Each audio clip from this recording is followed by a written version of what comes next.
வணக்கம் மக்களே, நான் சத்யவர்ஷா. இந்திய அரசியல் அமைப்பு ஆலோசகராக பணியாற்றி வருகின்றேன். அனைத்து இந்திய அண்ணா திராவிட முன்னேற்ற கழகம்தான் ஆட்சி அமைக்கப் போகிறது என்பது தமிழ்நாடு முழுவதுமே இன்றைக்கு மக்களுடைய அந்த கூட்டம் பிரதிபலித்து கொண்டிருக்கிறது. ஆரவாரமாக நம்மளுடைய அனைத்து இந்திய அண்ணா திராவிட முன்னேற்ற கழகத்தின் வேட்பாளர்களுக்கும் நம்மளுடைய கூட்டணி கட்சி வேட்பாளர்களுக்கும் அமோக வரவேற்பு கொடுத்த அந்த கூட்டம் பிரதிபலித்து கொண்டிருக்கிறது. திருவிக நகரில் நிற்கின்ற சகோதரி பொற்குடி ஆம்ஸ்ட்ராங் அவர்களுக்கு இரட்டை இலை சின்னத்தில் வாக்களித்து ஒரு மிகப்பெரிய வெற்றியை கொடுக்க வேண்டும். அவருக்கு நடந்த அநீதி ஒரு மிகப்பெரிய அளவில் இந்த திராவிட முன்னேற்ற கழகம் ஒரு மிகப்பெரிய அநீதியை செய்திருக்கிறது. ஒரு வாழ வேண்டிய வயதில் அவர் இழந்த இந்த இழப்பை ஈடுகட்ட முடியாது. ஒரு குழந்தையுடன் கண்ணீர் மல்க ஒவ்வொரு இடத்திலுமே அவர் வாக்கு சேகரிக்கக்கூடிய இடத்தில் அந்த மக்களுடைய ஆதரவு என்பது ஒரு மிகப்பெரிய சான்று. இனி வரும் காலங்களில் இவர் போன்ற யாரும் பாதிக்கக்கூடாது. அந்த மக்களுக்காக போராடிய ஒருவரை இந்த திராவிட முன்னேற்ற கழகம் மலர் வளையம் வைத்து ஒரு மிகப்பெரிய அளவில் அநீதி செய்திருக்கின்றது.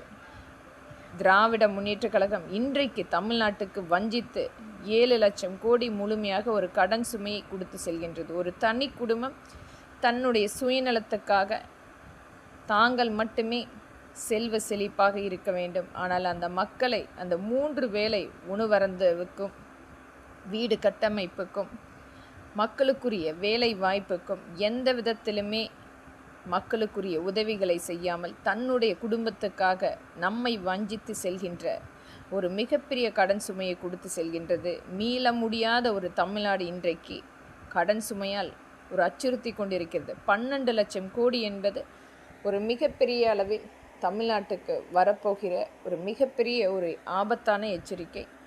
அனைத்து மக்களுக்குமே இதனால் விலைவாசியினுடைய ஏற்றம் வரக்கூடிய ஒரு சூழ்நிலையும் ஏற்படுத்த முடியும். இன்றைக்கு அனைத்து இந்திய அண்ணா திராவிட முன்னேற்ற கழகம் ஆட்சி அமைந்தால் மட்டுமே அதற்குரிய தீர்வுகள் கண்டிப்பாக எட்ட முடியும். அனைத்து இந்திய அண்ணா திராவிட முன்னேற்ற கழகம் நம்மளுடைய புரட்சி தலைவரால் உருவாக்கப்பட்ட எண்ணற்ற தொண்டர்கள் இன்றைக்கு களத்தில் உழைத்து கொண்டிருக்கின்றார்கள். அவரை போன்று இன்றைக்கு மக்களுக்காக கொடுக்க வேண்டும், மக்களுக்காக அந்த திட்டங்களை எடுத்து சென்று அனைவருக்குமே பகிர்ந்தளிக்க வேண்டும் என்று மக்கள் அந்த 3 வேளை உணவருந்த வேண்டும். வசிப்பதற்கு வீடு கட்டமைப்பு ஏற்படுத்த வேண்டும்.